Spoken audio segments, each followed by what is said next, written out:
एक बार फिर से आप सभी का स्वागत है हमारे YouTube चैनल पर। और आज मैं इस वीडियो के माध्यम से आपको क्लास 8 का जो चैप्टर नंबर 1 है उसका दूसरा पार्ट आपके सामने लेके आया हूँ, द फूड वी ईट। अभी कल हमने जो कुछ भी पढ़ा था उसके आगे हम आज देखते हैं हमें किन किन चीज़ों की आवश्यकता होती है, भोजन में कौन कौन से तत्वों की आवश्यकता होती है उसके बारे में हम जानते हैं। तो इसमें दिया है सबसे पहले कार्बोहाइड्रेट्स। जो 6 न्यूट्रिएंट्स हैं ज़रूरी हैं मनुष्य के लिए, उनमें से पहला है carbohydrates.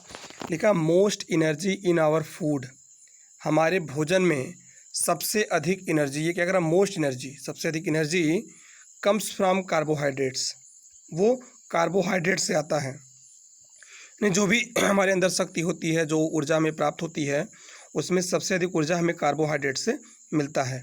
The main sources of carbohydrates, जो कार्बोहाइड्रेट्स का मेन सोर्स है, मेन स्रोत है, और होल मील, वो जो होल मील होता है, होल मील के विषय में लिखा हुआ आप लोगों के घरों में भी होता है। ये जो आटा होता है जिसकी छटाई नहीं की गई होती है, यानी बिना चाले जो रखा जाता है, ये कह सकते हैं चोकर जिसमें मिला हुआ हो, तो चोकर में से जो आटा होता है उसे होल मील कहते हैं।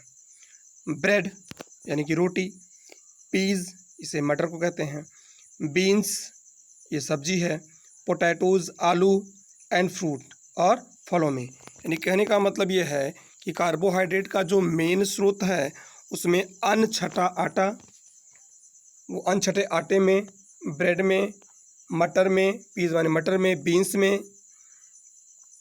पोटैटो आलू में और फलों में पाया जाता है। इसके बाद नंबर आता है प्रोटीन्स का। Proteins are true body builders. जो प्रोटीन होता है ये वास्तविक एक सच्चा बॉडी बिल्डर होता है, जिसके द्वारा हमारे शरीर का विकास होता है। बॉडी बिल्डिंग मटेरियल में ये एक सच्चा पदार्थ होता है। आवर बोन्स यानी हमारी हड्डियाँ, मसल्स मांसपेशियाँ, नर्व्स, नर्व्स मीन्स नसें, आप लोग इसे नोट कर सकते हैं। बोन्स मीन्स हड्डी, मसल्स मांसपेशियाँ, नर्व्स नसें, एंड स्किन और त्वचा, are all composed of proteins, ये सारे जो है प्रोटीन से बने होते हैं। कहने का मतलब है कि प्रोटीन जो है एक वास्तविक या सच्चा बॉडी बिल्डर है, और हमारा जो हड्डी है, मांसपेशियां हैं, नसें हैं, त्वचा है, ये सारे के सारे प्रोटीन से ही बने होते हैं। फूड रिच इन प्रोटीन्स, ऐसे भोजन जो प्रोटीन से भरपूर होते हैं, यानी प्रोटीन से में धनी माने जाते हैं, प्रोटीन से भरपूर होते हैं, वो है एग्स अंडे, मीट फिश, मीट पता ही है मांस है, फिश मछली है, चीज़ का मतलब होता है पनीर, मिल्क है दूध है, ब्रेड मीन्स रोटी है, पोटैटो मीन्स आलू है, नट्स मीन्स होता है अखरोट, पीज़ का मतलब मटर हो गया, बीन्स अभी आपने देखा, एंड लेंटिल्स। ये लेंटिल्स क्या होता है, जो ये क्या कहते हैं, मूंग की दाल कह लीजिए या फिर मसूर की दाल कह लीजिए, इनको लेंटिल्स बोला जाता है। तो इन सब में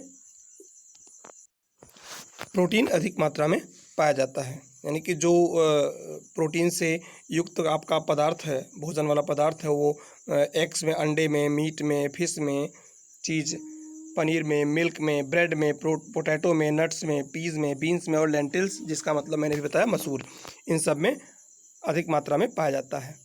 फैट्स जिसे हम आम भाषा में चर्बी बोलते हैं। वी कैन पुट फैट्स, हम फैट्स को पा सकते हैं into two main groups, put means रखना, वी कैन पुट फैट्स, हम फैट को दो भागों में रख सकते हैं। जो इसके दो मेन ग्रुप होंगे, पहला है फैट्स फ्रॉम एनिमल्स, यानी कि एनिमल्स से जो फैट प्राप्त होता है, उसमें क्या क्या होता है, यानी एनिमल्स के द्वारा भी हमें फैट मिलता है, और एनिमल से हमें प्राप्त क्या होता है, इससे बटर हुआ, मीट हुआ, क्रीम हुआ। देखिए बटर यानी कि जो मक्खन जो तैयार होता है वो जानवरों के दूध से ही दही बना करके निकाला जाता है। मीट हुआ, क्रीम का मतलब आप कह सकते हैं जो ऊपर की मलाई साढ़ी टाइप में जो होता है मलाई, एंड एग्स और अंडे। तो एनिमल से प्राप्त होने वाले फैट में जो सोर्स है वो है butter, meat, cream, cheese and eggs. और दूसरा दिया है फैट्स फ्रॉम प्लांट्स, पौधों से भी हमें जो है ये फैट मिलता है। कौन से पैदे? कॉर्न ऑयल, कॉर्न जो मक्का होता है, मक्के के तेल से, सनफ्लावर ऑयल यानी कि सूरजमुखी के तेल से, and oil from various nuts, और विभिन्न प्रकार के नट्स यानी अखरोट टाइप के जो कठोर पदार्थ होते हैं, जिसका ऊपरी आवरण कठोर होता है, उससे भी हमें विभिन्न प्रकार के तेल प्राप्त होते हैं, उससे हमें फैट मिलता है। तो fats are an important part of our food. जो फैट्स होता है, चर्बी जो होता है, are an important part of our food, हमारे फूड का बहुत ही इम्पॉर्टेंट पार्ट है ये। हम जो भोजन करते हैं उसका एक महत्वपूर्ण अंग है। बट टू मच फैट, लेकिन बहुत अधिक मात्रा में फैट कैन बी हार्मफुल, ये हानिकारक हो सकता है। और अगला है विटामिन, जो अगला न्यूट्रिशन है, हम विटामिन की चर्चा करेंगे। तो आवर बॉडी नीड्स विटामिन्स, हमारे बॉडी को विटामिन्स की ज़रूरत होती है टू स्टे हेल्दी, स्वस्थ रहने के लिए विटामिन्स की ज़रूरत होती है। No food articles has all the vitamins, कोई भी फूड आर्टिकल ऐसा नहीं है, कोई भी भोजन सामग्री ऐसा नहीं है जिसके पास all the vitamins we need, जो ज़रूरत होती है हमें, वो सारी ज़रूरतमंद विटामिन्स हमें किसी भी फूड से या किसी एक फूड के आर्टिकल से नहीं मिल सकता। सो इसलिए इट इज़ इम्पॉर्टेंट, यह महत्वपूर्ण होता है, to eat a mixture of things, हम वस्तुओं का मिक्सचर खाएं यानी कि मिश्रण खाएं, कई प्रकार की वस्तुओं का सेवन करें। सम पीपुल टेक विटामिन पिल्स, कुछ लोग विटामिन की पिल्स यानी गोलियां, पिल्स माने गोलियां, कुछ लोग विटामिन की गोलियां लेते हैं। बट वी डोंट नीड, लेकिन हमें ज़रूरत नहीं होती है pills. If we eat well, यदि हम अच्छी तरीके से ईट वेल, अच्छी तरीके से खाते हैं, तो डोंट नीड पिल्स, तो हमें दवा की ज़रूरत नहीं होती है। और अगला क्या है? मिनरल्स। आइए देखते हैं मिनरल्स में क्या होता है। मिनरल्स जिससे कि खनिज बोला जाता है, हमारे शरीर में खनिज की भी आवश्यकता होती है। Our body also needs some minerals, हमारे बॉडी को कुछ मिनरल्स की भी ज़रूरत होती है, कुछ खनिज तत्वों की भी आवश्यकता होती है। नीड्स माने ज़रूरत। फॉर एग्जाम्पल, उदाहरण के लिए, कैल्शियम इज़ नीडेड, कैल्शियम की आवश्यकता होती है for strong bones and teeth. Strong bones का मतलब मजबूत हड्डियाँ, और टीथ माने दांत, यानी मजबूत हड्डियों और दांत के लिए कैल्शियम की आवश्यकता होती है। We get it from milk and cheese, we get it, हम इसे प्राप्त करते हैं फ्रॉम मिल्क एंड चीज़, दूध और पनीर से। ये चीज़ें यानी मिनरल्स हम दूध और पनीर से प्राप्त करते हैं। आयरन इज़ नीडेड, आयरन यानी कि लौह तत्व, लौहांश कह सकते हैं इसे, तो लौह तत्व की आवश्यकता होती है फॉर द प्रोडक्शन, उत्पादन के लिए, ऑफ रेड ब्लड सेल्स, यानी जो आरबीसी जिसे बोलते हैं इन आवर बॉडी, हमारे शरीर में आरबीसी की आवश्यकता होती है, लाल रक्त कणिकाओं की आवश्यकता होती है, उसका निर्माण आयरन से होता है। We get it from eggs, हम इसे अंडों से प्राप्त करते हैं, पल्सेस दालों से प्राप्त करते हैं, एंड ग्रीन लीफी वेजिटेबल्स, और ग्रीन लीफी, लीफी माने पत्तियों वाला, ग्रीन लीफी हरी पत्तेदार वेजिटेबल्स अर्थात सब्जियों से। तो कहने का मतलब है कि हम इन चीज़ों को, जो आयरन होता है, वो हम एग्स से, पल्सेस यानी दाल से, हरी पत्तेदार सब्जियों से प्राप्त करते हैं।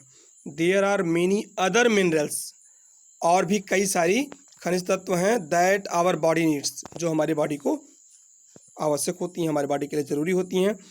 The best way to have them, उसको प्राप्त करने का सबसे बढ़िया रास्ता है, all is to take variety of food, हम फूड की वैरायटी का इस्तेमाल करें, कई प्रकार के वैरायटियों का, कई वैरायटी मतलब प्रकार, कई प्रकार के भोजन का प्रयोग करें, तब हमें ये सारी चीज़ें मिलेंगी, ना कि एक ही चीज़ खाने से।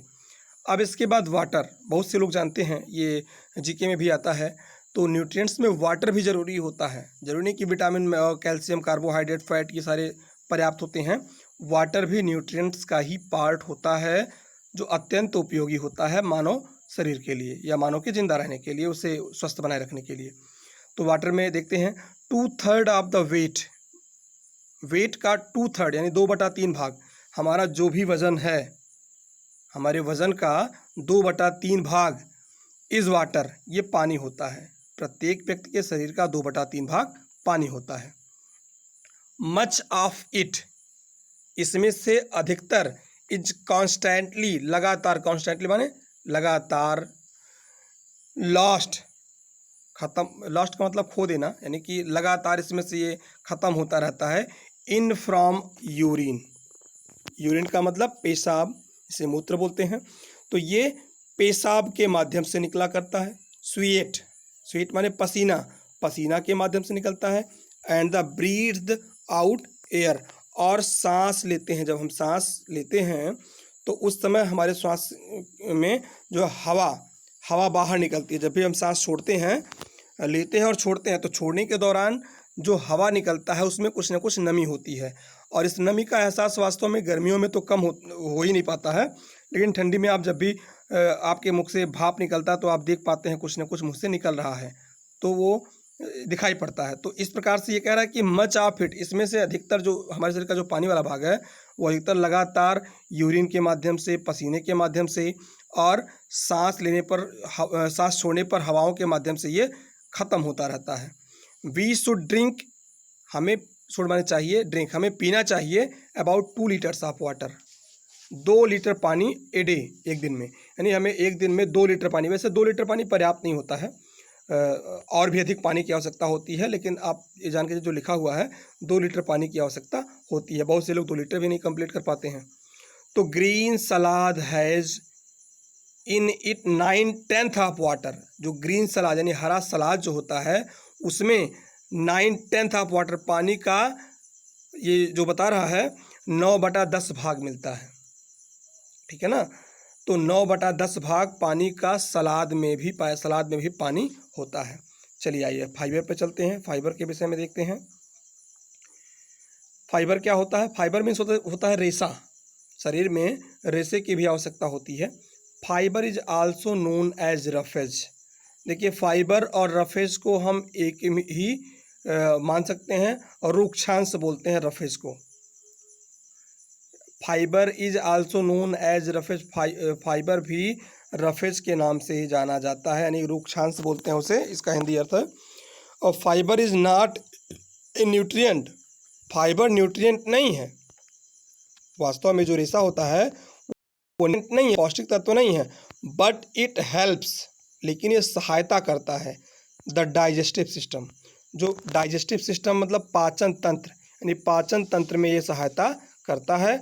टू प्रोसेस फूड, भोजन का जो प्रोसेस होता है, जो क्रिया होता है, भोजन का क्रिया होता है, एंड एब्जॉर्ब न्यूट्रिएंट्स, यानी भोजन क्रिया में ये भोजन को पचाने का वर्क करता है, एंड एब्जॉर्ब न्यूट्रिएंट्स, और जो न्यूट्रिएंट्स होते हैं उसे एब्जॉर्ब करता है, उसे सोख लेता है।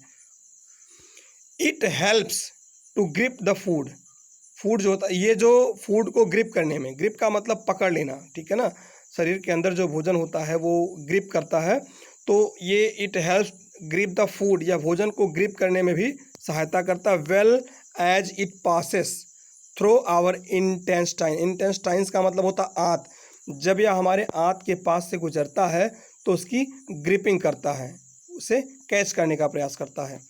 The best way to remain free, the best way, सबसे बढ़िया तरीका होता है remain free from constipation, constipation जो होता है, ये क्या कह सकते हैं इसको, कॉन्स्टिपेशन का मतलब होता है कब्ज। तो ये क्या कर रहा है कि कब्ज से स्वतंत्र रहने के लिए, हमारे बॉडी में कभी कभी कब्ज हो जाता है, the best way to remain free from constipation, constipation से फ्री रहने के लिए सबसे बढ़िया तरीका ये है, यानी कब्ज ना हो इसके लिए सबसे बढ़िया तरीका ये है to take a lot of fibre, कि हम अधिक मात्रा में फाइबर का इस्तेमाल करें, रेशे वाले भोज्य पदार्थों का इस्तेमाल करें। Since the body doesn't absorb fibre, जब तक हमारी बॉडी फाइबर को एब्जॉर्ब नहीं कर लेती है, उसका अवशोषण नहीं कर लेती है, वी डोंट बिकम फैटर, हम मोटे नहीं होते हैं। Whatever quantity we take of it, हम वाट एवर, चाहे जितना भी, वाट एवर मतलब चाहे जितना भी, क्वांटिटी मात्रा, वी टेक ऑफ इट, हम चाहे कितनी भी मात्रा में भोजन क्यों ना कर लें, जब तक हमारा बॉडी जो है ये क्या कहता है हमारे फाइबर को एब्जॉर्ब नहीं कर लेता है, यानी उसे पचा नहीं लेता है, उसका अवशोषण नहीं कर लेता है, तब तक हम चाहे कुछ भी खा लें मोटे नहीं होंगे। बहुत से लोग दुबले पतले से रह जाते हैं। सम फाइबर रिच फूड्स, कुछ फाइबर ऐसे होते हैं जो रिच फूड्स वाले होते हैं, यानी कि उसमें ज़्यादा मात्रा में जो है वो धनी, एक प्रकार से कह सकते हैं धनी फाइबर वाला होता है। और कौन होते हैं? Are whole grain cereals. Cereals का मतलब खाद्य पदार्थ होता है, और होल ग्रेन का मतलब साबुत, यानी साबुत अनाज। होल ग्रेन सीरियल्स का मतलब साबुत अनाज। बार्ली, बार्ली क्या होता है? जौ होता है। और जो राई होता है, राई ये एक प्रकार का फसल है, मैं उसका पिक्चर भी आपको दिखाऊंगा। बेरीज ये भी फल है। आइए देख लेते हैं, इसका पिक्चर ही देख लेते हैं। ये आपका बेरीज है, जो झड़ बेर की तरह होता है और बेर की तरह होता है, कुछ इस प्रकार का ये आया है। और जो दूसरा आपका राई है, आप देख सकते हैं ये ना तो जौ होता है और ना गेहूं होता है। जौ और गेहूं के बीच का ये पार्ट है जिसे हम राई के नाम से जानते हैं। पिक्चर देखने से आपको अनुमान लग गया होगा आपके खेतों में ये उत्पन्न होता है, तो आपको जानकारी इसकी हो गई होगी ये क्या है। चलिए देखते हैं। अब ये राई हुआ, बेरीज हुआ। ब्रोकली जो हरी वाली गोभी होती है, तो आप सभी लोगों ने देखा होगा, इसलिए मैं इसका पिक्चर नहीं दिखा रहा हूँ। ब्रोकली और पीज यानी मटर और बीन्स, ये सारे पदार्थ ऐसे होते हैं जो फाइबर युक्त होते हैं, हमें इसकी ज़रूरत होती है, हमें इसका सेवन करना चाहिए। अब फिर आगे कहता है कि मोस्ट इम्पॉर्टेंट ऑफ ऑल, इन सब में सबसे अधिक महत्वपूर्ण है our food should be fresh. सबसे अधिक महत्वपूर्ण क्या है? कि हमारा भोजन जो है फ्रेश होना चाहिए, ताज़ा होना चाहिए, हमें ताज़ा भोजन करना चाहिए। It should be well cooked, यह अच्छी तरीके से पकाया गया होना चाहिए। And it should be made attractive, और यह जो है आकर्षक होना चाहिए। To look at when served, जब इसे सर्व किया जाए, परोसा जाए, तब यह काफ़ी आकर्षक दिखने में लगे। यानी भोजन, बहुत से लोग होते हैं अजीब तरीके से थाली में भोजन को परोस देते हैं और लेकर के आते हैं, जो दिखने में अच्छा नहीं लगता है। जब भोजन दिखने में अच्छा लगेगा तो अपने आप वो आकर्षित होगा और व्यक्ति प्रेम से खाएगा तो सब कुछ लगेगा। फिर कह रहा है आवर फूड डाइजेस्ट, हमारा भोजन जो है डाइजेस्ट होता है वेल, अच्छी तरीके से। If we feel tempted to eat it, कह रहा है ना, इफ़ वी फील, यदि हम महसूस करते हैं टेम्पटेड, आकर्षण, यानी कि जब हम भोजन के प्रति आकर्षित होते हैं, हमें आकर्षण महसूस होता है, तब भोजन हमें अच्छी तरीके से पचता है। तो इस प्रकार से आपका ये लेसन आज यहीं पर समाप्त हुआ। अब जितने भी वर्ड मीनिंग हैं, आप सारे वर्ड मीनिंग को लिख लेंगे और बाद में कुछ क्वेश्चन आंसर होगा जो आपको बताया जाएगा। उम्मीद करता हूँ आपके समझ में अच्छी तरीके से आ गया होगा, और फिर मिलते हैं अगले वीडियो में। Till then bye bye, sweet dream and good night.